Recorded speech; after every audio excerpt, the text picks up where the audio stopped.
وَلَقَدْ يَسَّرْنَا الْقُرْآنَ لِلذِّكْرِ فَهَلْ مِن مُّدَّكِرٍ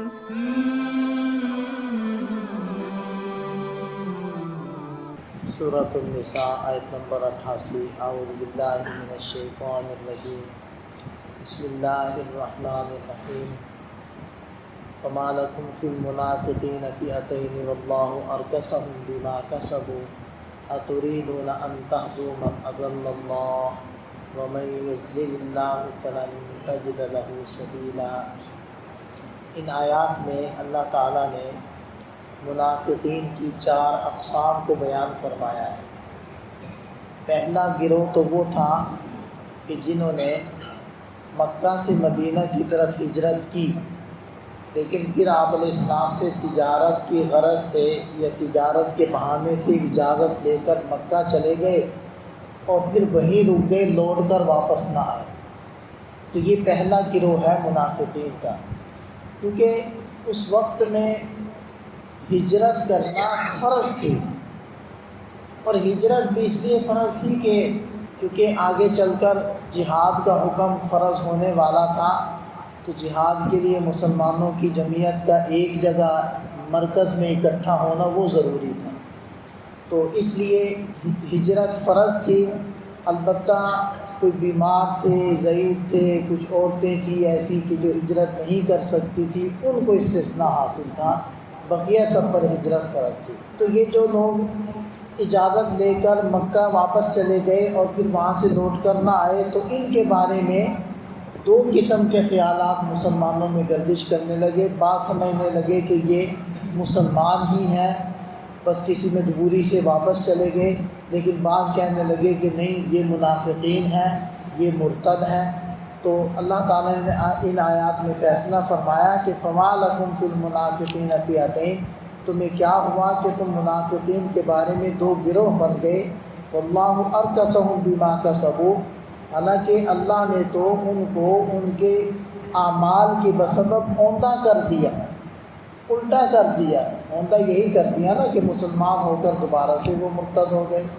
اتريدون ان تهدوا من اضل اللہ، کیا تم چاہتے ہو کہ تم ہدایت دے دو اس کو جس کو اللہ نے گمراہ کیا، اور اللہ نے بھی ان کی خواہش کے مطابق گمراہ کیا۔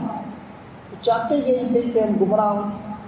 وَمَن يُضْلِلِ اللَّهُ، اور جس کو اللہ گمراہ کرے، فَلَن تَجِدَ لَهُ سَبِيلًا، تو ہرگز تم اس کے لیے راہ نہیں پاؤ گے، یعنی وہ کبھی بھی ہدایت کے اوپر نہیں آ سکتا۔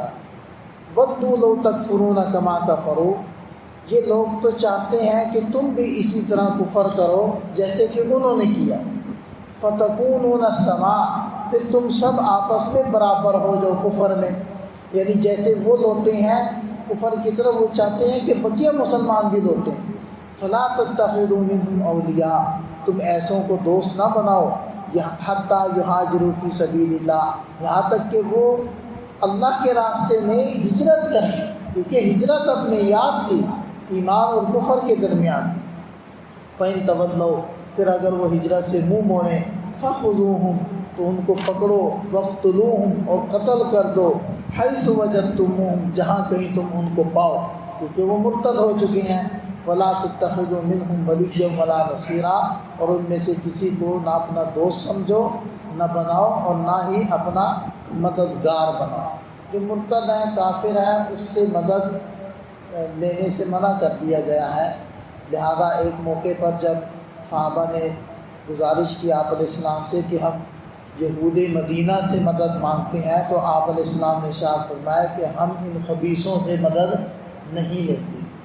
تو کافروں کو مددگار بنانے سے اللہ تعالیٰ نے منع فرمایا۔ یہ پہلے گروہ کا بیان ہو گیا۔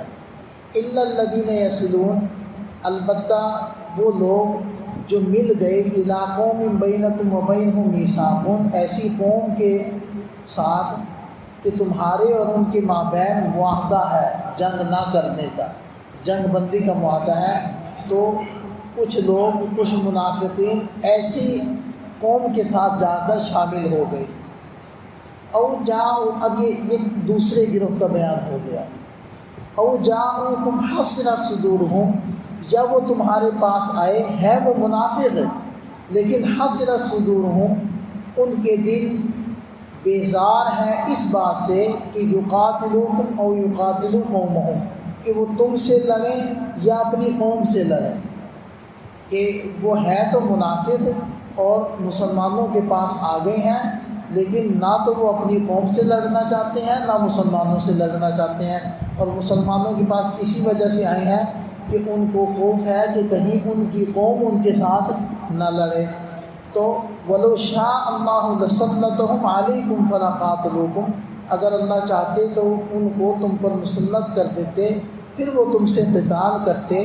فَإِنِ اعْتَزَلُوكُمْ، پھر اگر وہ تم سے جدا ہو گئے ہیں، یعنی مسلمانوں سے لڑنے سے جدا ہو گئے ہیں، یعنی لڑتے نہیں ہیں، فَلَمْ يُقَاتِلُوكُمْ، پھر وہ تم سے قتال نہیں کر رہے، وَأَلْقَوْا إِلَيْكُمُ السَّلَامَ، اور تمہاری طرف صلح کا پیغام بھی بھیج رہے ہیں، فَمَا جَعَلَ اللَّهُ لَكُمْ عَلَيْهِمْ سَبِيلًا، تو اللہ تعالیٰ نے تمہیں ان کے خلاف کوئی راستہ نہیں دیا، یعنی کہ تمہیں اجازت نہیں دی کہ تم ان سے لڑو۔ تو یہ دو گروہوں کا بیان آ گیا کہ جن سے نہ لڑنے کا حکم ہے، چونکہ وہ ایسے قوم کے ساتھ مل گئے ہیں جن سے مسلمانوں کا جنگ بندی کا معاہدہ ہے، یا وہ مسلمانوں کے پاس آ گئے ہیں لیکن لڑنا نہیں چاہتے اور صلح کا پیغام دے رہے ہیں۔ تو یہاں تک 3 گروہوں کا بیان آ گیا۔ آگے چوتھے گروہ کا بیان، سَتَجِدُونَ آخَرِينَ، پھر تم عنقریب پاؤ گے ایک اور قوم کو، یریدون ان یأمنوکم ویأمنوا قومہم، جو چاہتے ہیں کہ وہ تم سے بھی امن میں رہیں اور اپنی قوم سے بھی امن میں رہیں۔ کلما ردوا الی الفتنۃ ارکسوا فیہا، اب فی الحال تو وہ مسلمانوں سے لڑ نہیں رہے، لیکن جب بھی ان کو لوٹایا جائے فتنے کی طرف، یعنی کوئی بھی کافر قوم ان کو دعوت دے کہ آؤ ہمارے ساتھ مل کر مسلمانوں سے لڑو، تو ارکسوا فیہا، قوم وہ اس فتنے میں گر جائیں گے اور وہ مسلمانوں سے لڑنے کے لیے تیار ہو جائیں گے۔ فَإِن لَمْ يَعْتَزِلُوكُمْ، پھر اگر وہ تم سے الگ نہیں ہوئے، یعنی لڑنے کو، قتال کو انہوں نے تمہارے ساتھ چھوڑا نہیں ہے، وَيُلْقُوا إِلَيْكُمُ السَّلَامَ، اور وہ تمہاری طرف صلح کا پیغام بھی نہیں بھیج رہے، وَيَكُفُّوا أَيْدِيَهُمْ، اور اپنے ہاتھوں کو بھی تم سے نہیں روک رہے، فَخُذُوهُمْ، تو ان کو گرفتار کرو، وَاقْتُلُوهُمْ، اور انہیں قتل کر دو، حَيْثُ ثَقِفْتُمُوهُمْ، جہاں کہیں تم ان کو پاؤ، وَأُولَٰئِكُمْ جَعَلْنَا لَكُمْ عَلَيْهِمْ، اور یہی وہ لوگ ہیں کہ اللہ نے تمہارے لیے ان کے خلاف سلطانًا مبینہ، واضح طور پر روب اور دبدبہ دے دیا ہے، واضح طور پر تسلط اور قبضہ دے دیا ہے، تو تم ان سے جہاد کرو اور ان کو قتل کرو۔ تو 4 گروہوں کا بیان ہوا منافقین کا، پہلے اور چوتھے گروہ سے لڑنے کا حکم دیا اور درمیان والے 2 گروہوں سے نہ لڑنے کا اللہ تعالیٰ نے حکم دیا۔ آپ علیہ السلام نے یہ بات ارشاد فرمائی کہ یہ جو مکہ سے مدینہ کی طرف ہجرت تھی، یہ فتح مکہ تک فرض رہی، فتح مکہ کے بعد پھر اس کی فرضیت ختم ہو گئی۔ البتہ آپ علیہ السلام نے ارشاد فرمایا کہ ایک ہجرت ہمیشہ کے لیے باقی ہے، وہ یہ ہے کہ انسان گناہوں کو چھوڑے۔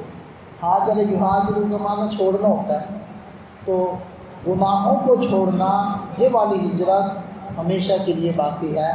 تو اللہ تعالیٰ ہمیں سمجھ عطا فرمائے، گناہوں سے ہم سب کی حفاظت فرمائے، اور ظاہری باطنی طور پر ہمیں پکا سچا مومن بنائے، اور نفاق اور علامات نفاق سے ہماری حفاظت فرمائے۔